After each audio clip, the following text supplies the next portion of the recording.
Today we will replace the 2-1 and put an On1 Xeal abutment on it and a temporary crown.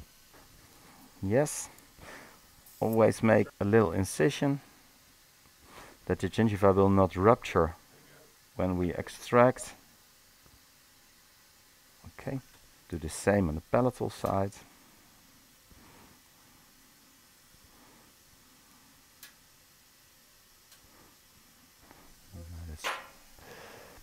Okay.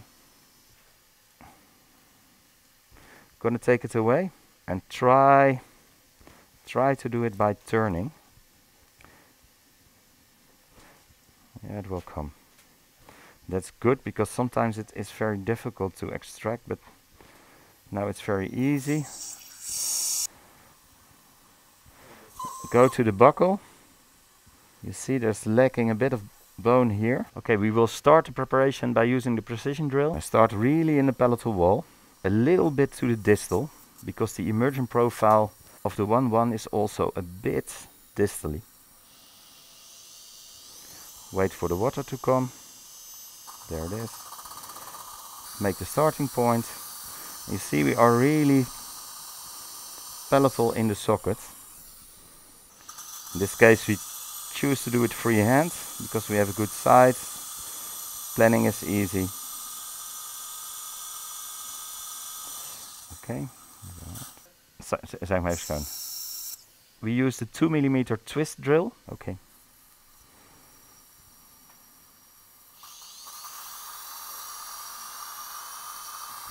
This is about 15 mid-facial, so I have to go about its ideal position. Now we are about 18 millimeters deep. Next drill, 2824 twist drill. Okay, and we're going to use this also full length. Full length plus 3 millimeters. I like to over prepare a bit because then I can choose for the depth of the implant. This is the 2832 twist drill.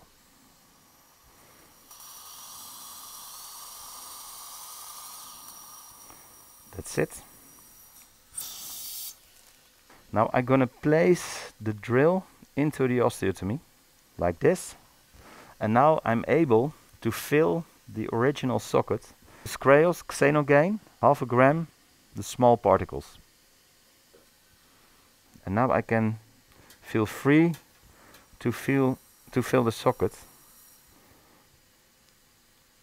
with the bone particles. We're gonna use the NobelActive TiUltra 3.5, that's narrow platform TiUltra surface.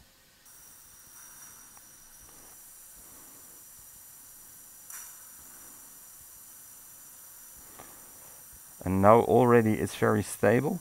It has to be at least subgingival. So I go deeper down with a lot of initial stability. You will see later on exactly in the angulation. This is a surgical torque wrench for NobelActive. Okay. It's 70. It's okay. The implant driver. This is the On1 Base. Gonna mount this base onto the implant. Now I can take off the peak handle, the On1 screwdriver,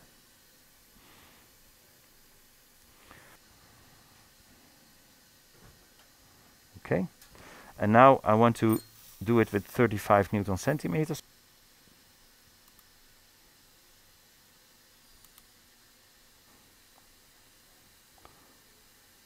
Temporary abutment with a peak handle. Gonna adjust the temporary abutment with the prosthetic wrench.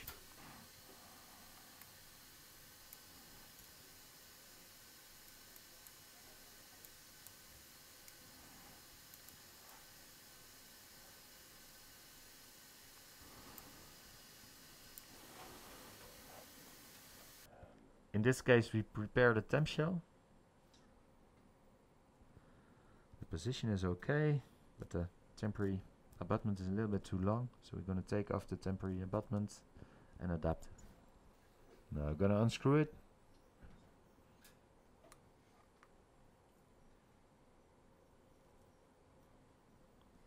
We shortened and adapted the temporary abutment a bit, so it will fit into the TempShell.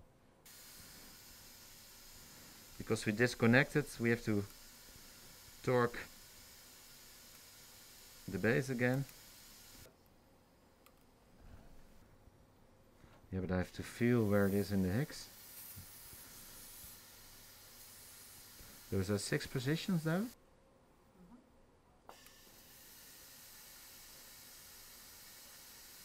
No, it's okay. We cover the abutment screw with some Teflon tape.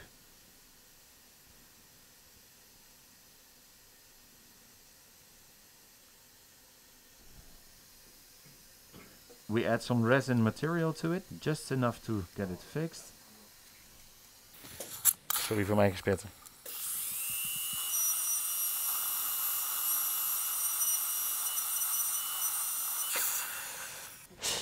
Kun je even dichtbijten? Kun je klaar? Ja, doe maar open. Klaar.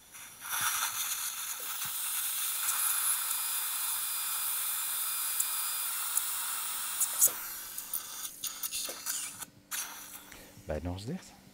Open. Nou voel je niet meer, hè? Nee. Goed. Oké, gonna polish it.